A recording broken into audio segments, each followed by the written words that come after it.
What's going on, everybody? Welcome back to another edition of the Dolphins In Depth podcast. I'm Daniel Oyefusi. That's David Neal. And I'm excited for this week's podcast because we have actual football to talk about. Yes, it was an exhibition game, but we got real football to talk about. The Miami Dolphins kicking off the preseason last Saturday in Tampa after a pair of joint practices.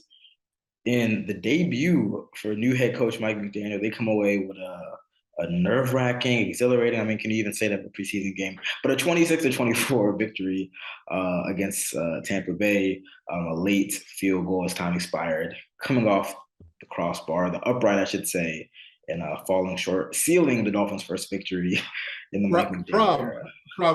From Booker T. Washington High graduate and FIU graduate. Yes.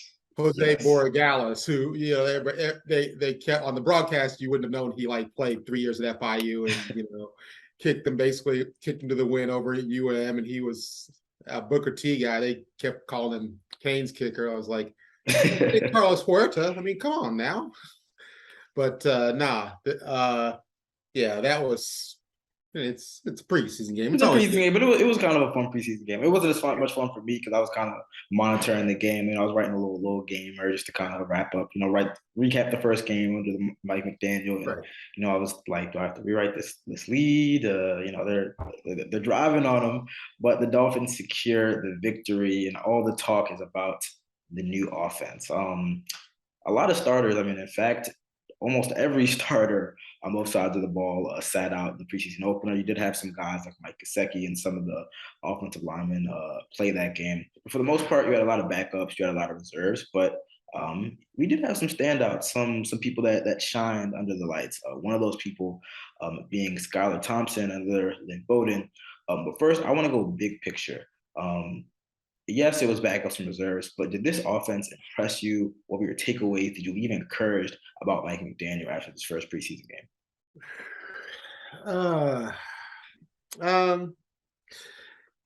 It was about what you'd expect. In some ways, it was about what you'd expect, and also in some ways, it was like the perfect 2022 Dolphins game. Mm-hmm. They got points from the defense. Yeah.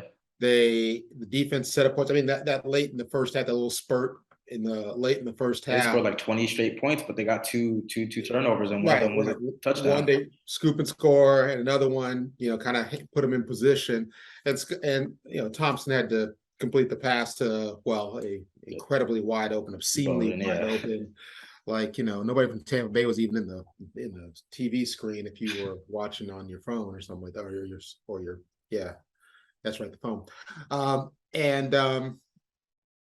So that was good. Now Tampa Bay did sit on the run, and they were playing an aggressive. Right, and because the run thing that's McDaniel's thing. So they sat on it.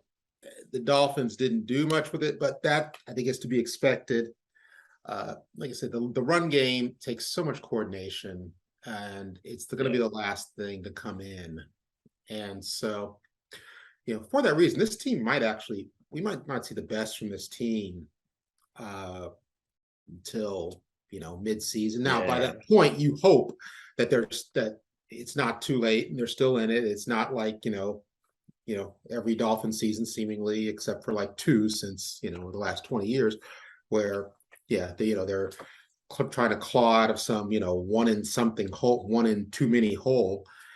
But that's, what you saw from the run game is, I wouldn't be surprised if you saw that the first few weeks of the season, especially that's what we've been seeing. Again, you can never tell because they're not really going live in training camp. But I mean, I did allude to this, like the run game was definitely a step or two behind the pass game.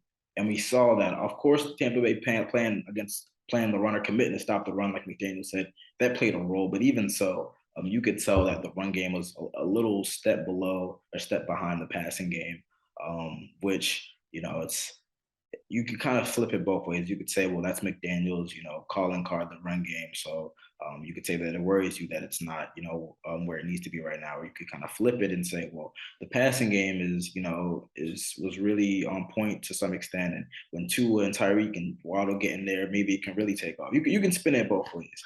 I don't think I'd have been shocked if the run game looked good Yeah. Saturday night. I just would have been Because shocked. I didn't think run game is really it's really hard. It is like you said, there's so much coordination. You really don't see like run games really look that great in yeah, preseason, especially with like back. I mean, for the most part, there's a lot of backup right. reserve offensive linemen. We're gonna get into that about the depth, but there weren't like a lot of starting No, caliber. There it were really was weren't any starting caliber offensive linemen for, by the time that game ended. right. From a Dolphins fan's perspective, it was the League of Substitute Heroes beating the League of Substitute Villains. Yeah, so take that. So or rather Legion of Substitute Heroes for proper comic book reference.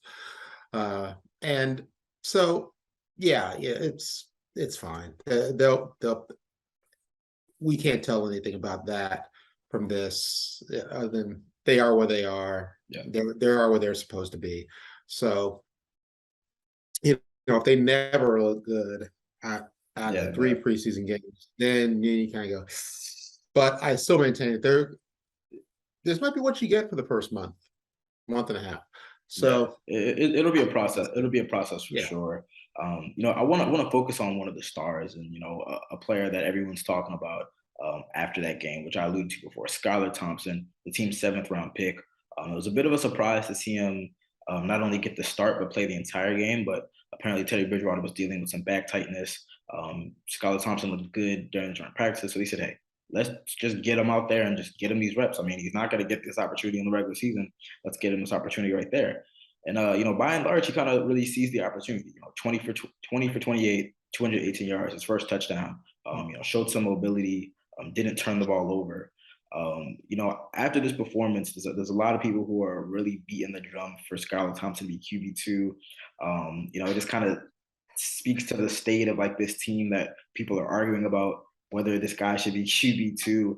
But I thought he looked really good. I thought that he's older than me for one point, and he's older than like almost half the roster. He's 25 years old. He's a rookie, and McDaniel even said like, I forget this guy's a rookie sometimes because he's just so old and older than your typical rookie. But I really thought he looked good, and I think that we had the first wave of cuts going from 90 to 85 today. We have 2 more weeks until the roster gets to 53. But I don't know. I think he's making a really strong case to be on that 53-man roster. Obviously, the Dolphins will want to sneak him on waivers, get him back on the practice squad. But I mean, I think he's showing some real signs of being a guy that you can develop into like a high-end backup. And we know that you need a backup in this league because you never know one hit, one something, one twist, and your second guy is in there. And he's showing some really good signs as a rookie. I mean, what did you think of his performance overall? I thought he actually played well. Obviously, I mean the fact that he didn't turn the ball over, he didn't make any of those throws that you just think, oh my goodness, he had one.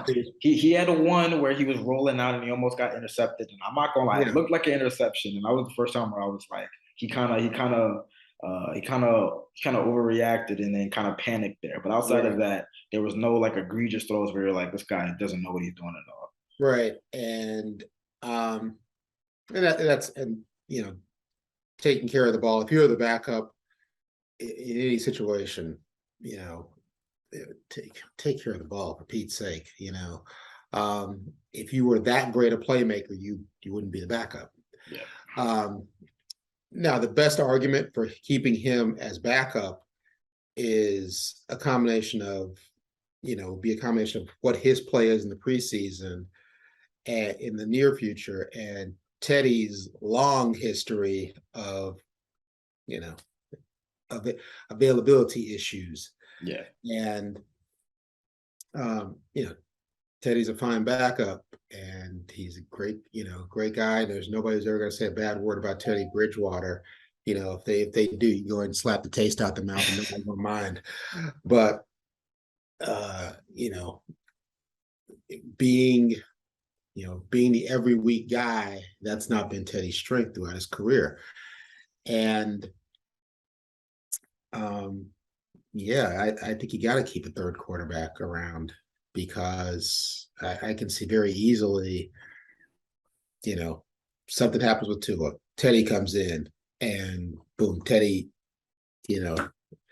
Teddy is blown up and injured, and then who's the third quarterback? Then you're looking around. Cedric Wilson might be. I mean, he's throwing some passes. Mohamed Sanu. Yeah. He started running a wildcat or something.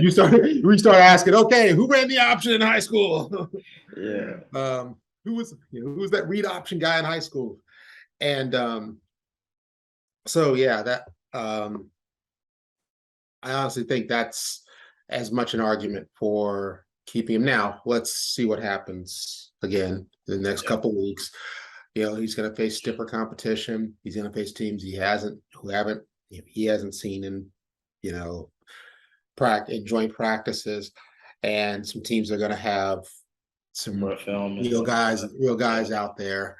Also, but he played well. He hit open receivers and some pretty wide open receivers too. Yeah, but I mean, hey, he that speaks to the scheme, I mean, he was talking about like the touchdown pass, that's a layup. Like McDaniel created a lot of layups for him, and to Skylar Thompson, to Skylar's credit, for the most part, he hit those layups.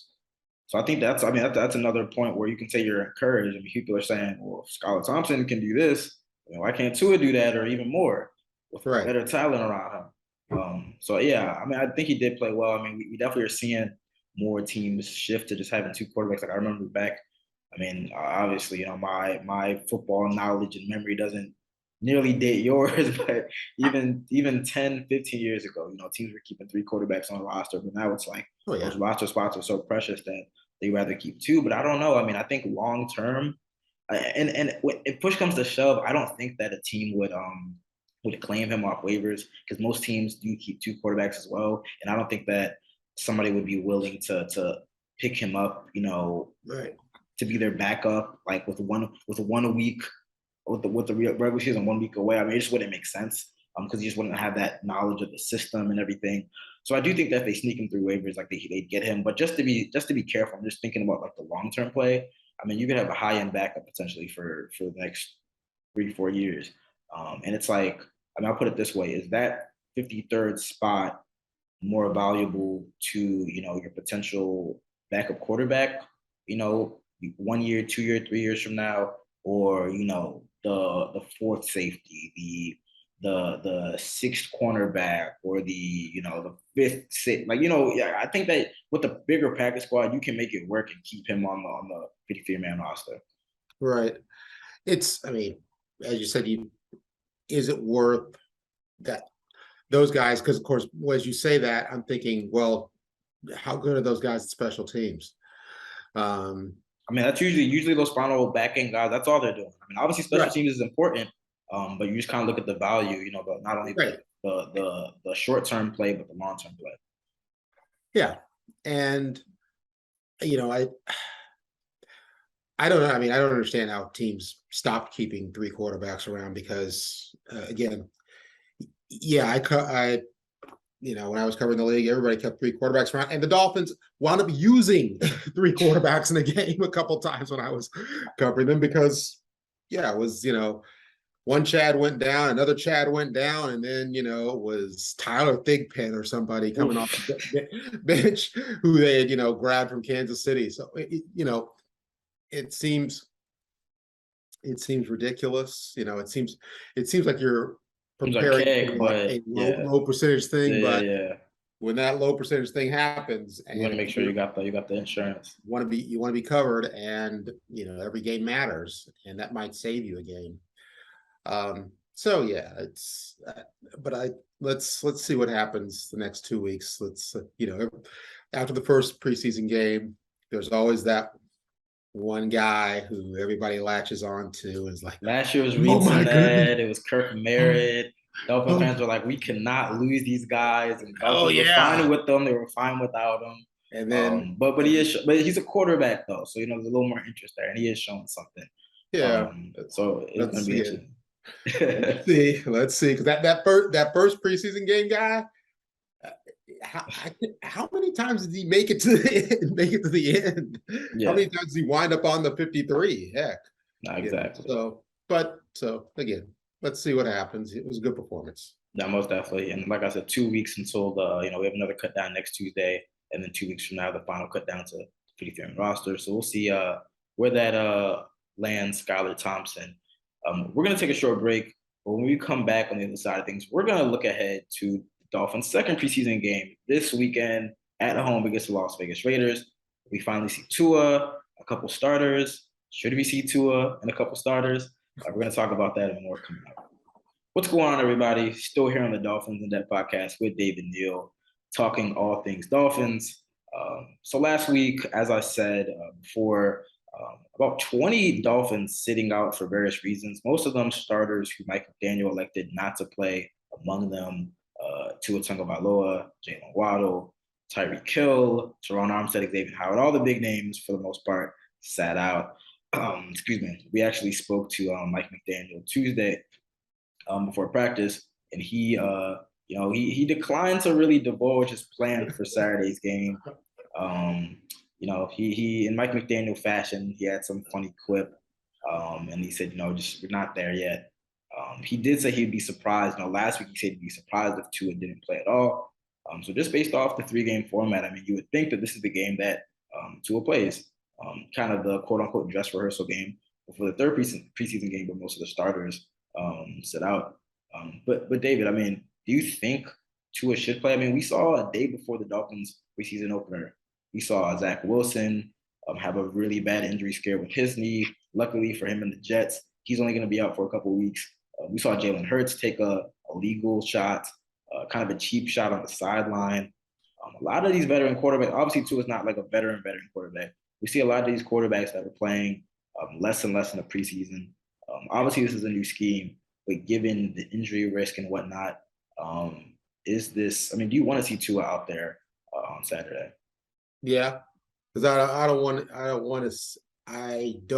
the idea that his first game with this new system in anything resembling live bullets is when the bullets are very live on opening day. Yeah.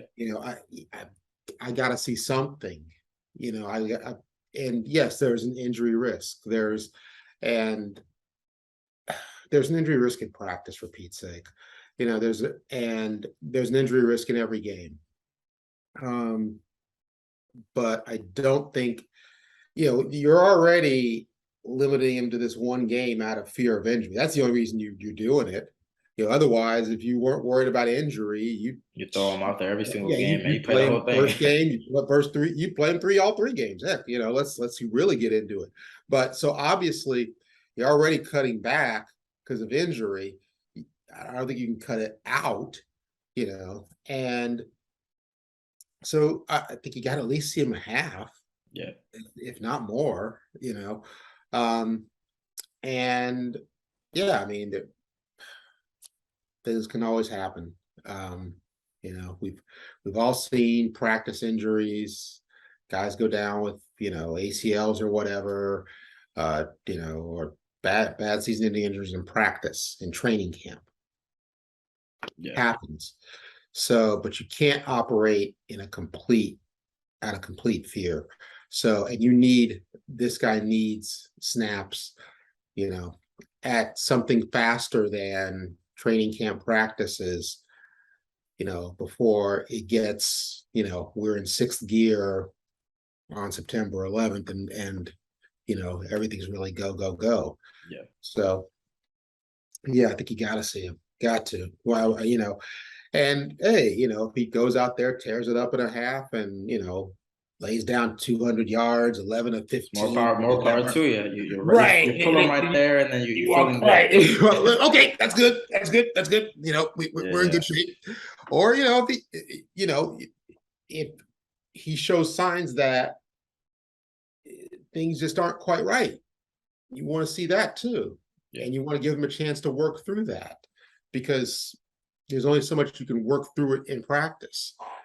And yeah, definitely have to do it. And you also, definitely have to tell your offensive line. Yeah, that's another thing.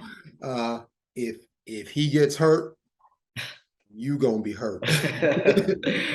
We know how big you are. You big and strong, but we gonna hurt you some one way or the other. Yeah. I mean, you spoke a lot before about that the continuity with the offensive line. Like it takes a while to get that to gel. And they had three of the starters play. It was coincidentally three of the returning projected starters: Liam Eichenberg, Austin Jackson, and Robert Hunt. They played 2 snaps. I thought they were solid in that game. Obviously, they didn't open up as many holes as probably they would have liked to, but I thought they were solid. But again, like I think that it's important. I was surprised that Connor Williams didn't play the first game. Truthfully, just given some of the snap issues that he's had, high snaps, kind of mishandled quarterback exchanges. I was surprised he didn't get in there. So I definitely want to see him get in there with Tua just to get like the actual live game reps of doing that and see how that translates from practice. But yeah, I mean, I expect to see Tua there, Tua in that second preseason game. I know McDaniel said last week that based off the joint practices and the previous practices, he felt encouraged and empowered to not play him. And if Tuesday's practice is any indication, we're probably going to see Tua because he threw 3 interceptions. Now, obviously, some of those interceptions were in different types of situations. There was red zone, there was kind of late game situations, but overall, it wasn't the greatest day at all for the offense. Probably actually one of their worst days even prior. I think that they threw like 4 or 5 of those interceptions came kind of late into practice and when they were doing the late game stuff. But even before then, it wasn't a really great practice. It was actually a really quiet day for Tyreek Hill. We only really saw him or heard of him once during the practice. So again, just to get all those guys out there. I mean, the guys that are healthy enough to get out there, if you can get a quarter, you can get a half, just to like build that confidence and like get that. Just it's almost like more mental than physical, and just to be like, okay, we have this new scheme, we put it out on film, we actually like executed it properly, we got a scoring drive or whatever, and then get out. I do think that some of these joint practices, I thought like the Tampa Bay joint practices was like a lot of really good work. They have another pair of practices with Philly. So obviously that's going to be a lot of more, not like standard practice reps, but maybe a notch below, like a preseason game or preseason Right. situation. But again, just to get like the actual like reps out there and be like, all right, you went through the pregame situation, you went out on the field, you executed, and then you came out. If it's for a quarter, if it's for a half, I think it'd be really beneficial just because of all the moving parts. Right. Yeah. You because you just have to see it. You can't be surprised. You can't, it's sort of like being an attorney in a trial. You can't ask any question that you don't know the answer to. When you're doing that, Yeah. or if you do that too often, you'll be asking the questions from somebody somewhere else because you'll have to be out of a job. But so yeah, they've got and the quarterback. I mean that the quarterback center exchange. That's about as basic as it gets. Yeah. So you have to make sure everything's cool. Yeah, you got to play them. You got to play, and you got to play. Give your starter some rhythm because, like I say, it's a little. You can't jerk your car. Even a high performance car, you can't jerk that sucker second gear to sixth gear.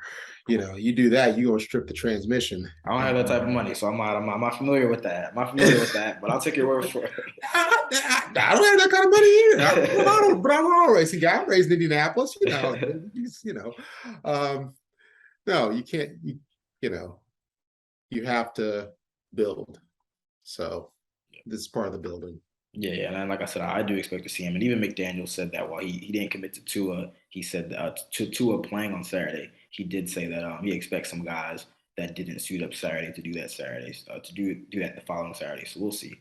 The last thing I want to touch on before we get out of here is the Dolphins. I think that you could say that for the first time this past couple of days they've kind of faced some adversity. I think that we talked about the roster last week with the depth chart coming out, but I think that there's some kind of significant questions starting to come out regarding some areas of this team. Cornerback has been a question, all throughout training camp with Byron Jones being on the physically unable to perform list. McDaniel said he's still on track and hopeful that he's ready for week 1. But the more and more in time he misses, I think the more you gotta put that into question. We know Xavier Howard is Xavier Howard. Nick Needham is a solid slot cornerback. But outside of that, I mean, there's some questions. I mean, if Nick Needham, or excuse me, if Byron Jones isn't ready for Week 1, I mean, Nick Needham probably has to take his role, and then who's your third cornerback? Who's your fourth cornerback? The team lost Trill Williams to a season-ending ACL tear in the preseason game, which was really tough because he was a guy who I thought was coming on really strong. Noah Igbinoghene is, I mean, he struggled. I mean, he's had some moments, but the consistency hasn't been there. I mean, it got to the point where the Dolphins had to sign a veteran, yesterday, Mackenzie Alexander, right off the street. And he was at practice Tuesday, but didn't see him do too much. And even on the offensive line, I mean, I think that the performance with the run game, some sacks and pressures that were given up. The offensive tackle started to become a question as well. Whether Armstead is a guy who hasn't played 16 games, I don't think, ever in his career. I mean, he's missed a lot of games in the past couple of years. So if you have an injury to him, that puts the offensive line in a perilous spot. How concerned are you? I mean, you watched the game, you saw a lot of these backup linemen, you saw some of these backup cornerbacks. How much of a concern do you think any of those two spots are right now? Yeah, the corners that weren't making me feel that great before Williams went down, and I mean, when Blaine Gabbert's eating you up a little bit. Yeah, he was picking on some people. He was picking on some people in Yeah, that game, man. that's when you gotta start thinking about maybe I should have gone to class a little more. Yeah, I think they do for I think the Bucks do for like 340 in that game. I mean, they were picking what they wanted. Yeah, and so and also anyway, in current NFL, teams are coming out in the sets they're coming out in. You need three corners almost as standard.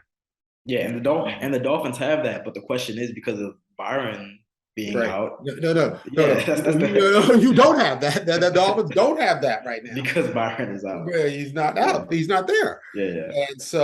And the fact that they signed Mackenzie Alexander, when I saw that, I was like, oh. And he wasn't, and that surprised me because I thought that they had worked out some like undrafted free agent guy, and I was like, okay. I was like, I told somebody, I was like, I think those are the type of guys that they're gonna bring in, like just the undrafted free agent, just get some depth until maybe Byron comes back. And now, I mean, this is a guy that started about 20 some odd games in the NFL. He started 5 games last year. I mean, he's like a legitimate veteran cornerback.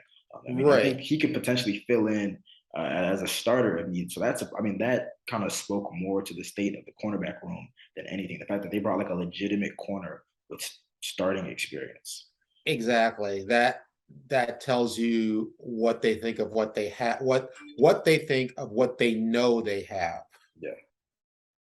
And uh also tells, and it's also, hey, let's say Byron Jones comes back fine and healthy. Okay, fine. Then it's just more depth. Yeah. But when you don't sign Mackenzie Alexander, if you're just thinking, okay, we'll be okay. We get Byron back in a week or yeah, two, and then we're kind of back to normal. Yeah, it'll be all right. No.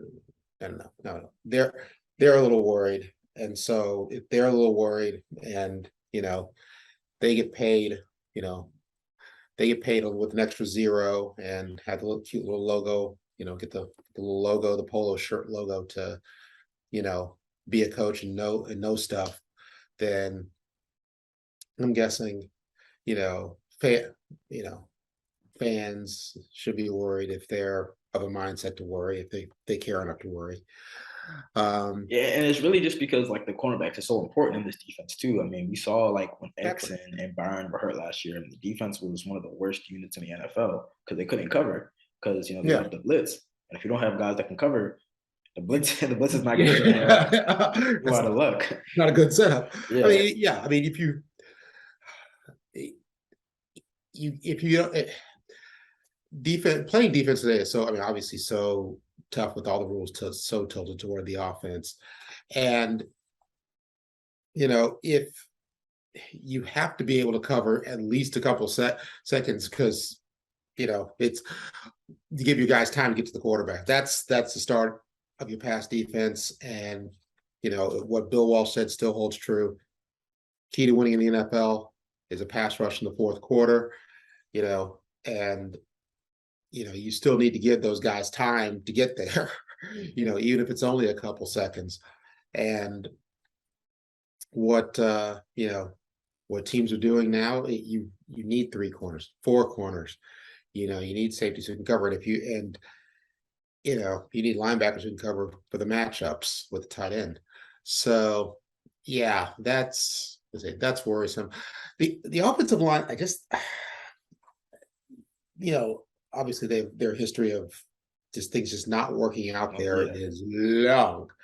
But that's something, again, it's sort of like the running game. It's like, okay, this may be a work in progress, but just don't get your quarterback broke while you're finding yourself and getting your stuff together. You can break a running back now, but don't get the quarterback. Can't get the quarterback hurt. Yeah. I mean, I think that this time of year, every team, every fan thinks that they have so much confidence in the team, and then as the weeks go on, as the practices go on, you realize that the team maybe they have some crack in the armor. They're not as deep as you think they are. And I think that definitely cornerback and offensive line, the offensive tackle spot specifically, is the spot that is starting to get exposed a bit.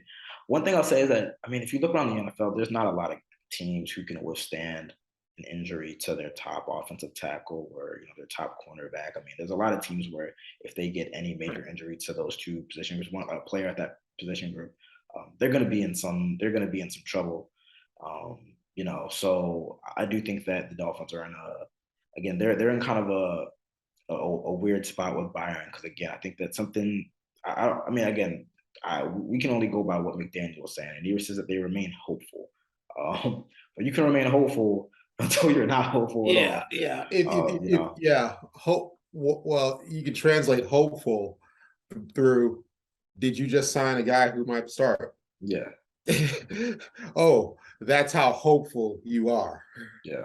You can, again, it's the whole actions speak louder than words. You can tell me what you keep on saying. You keep on saying he's doing well. There's no setbacks. You don't see him. Yeah. 4 weeks until the regular season starts again. Yeah. I mean, hey, for all we know, he can come off PUP tomorrow, and then he kept 3 weeks to go for week 1, and he could be good to go. But right now, he's not there. And it is gonna take some time. I mean, he had off-season surgery on his leg, so I mean, it's gonna take some time to get back in the swing of things. So until then, I mean, all we can do is kind of question that position right now. So yeah, and that's the signing of Alexander's a good move. It's a little more necessary than they want it to be, but it's still a good. Eventually, it's going to be a good move, even if Byron comes back, if Byron comes back, it's extra. It's very good depth player. Yeah. And if Byron doesn't come back, well then there you go. He's somebody that you can kind of hold the fort down. You hope he can hold the fort down, within the scheme of this defense for a couple of weeks. So I agree. Yeah, that's and like I said, the offensive line. Let's give it some time, and let's there's some young guys at the backup spots too, so they're still learning and growing too. So there's potential there. Right. Yeah. If there's some especially if it looks especially leaky this week, we can start to sound the alarm a little bit, or that's when you start to look around and you start to think, do we have the right guys, or what do we need to do here? So the second preseason game, it's so funny. Now the second preseason game becomes the one that'll everyone's really looking out for. Yeah, right, about what each team has, and but that was, I think, for this 1 week, ideally you want to get out there with win and no injuries. Well, you got win, and you got one severe injury that you think can be mitigated. So otherwise, you kind of, outside of Trill's injury, kind of view it as a success, especially because you weren't playing anybody really of significance throughout most of the game. Right. So, mark it as a B- or whatever, and move on forward. Yeah. No, it's gonna be interesting to see again who plays, how much they play. Do you see any improvement in the run game?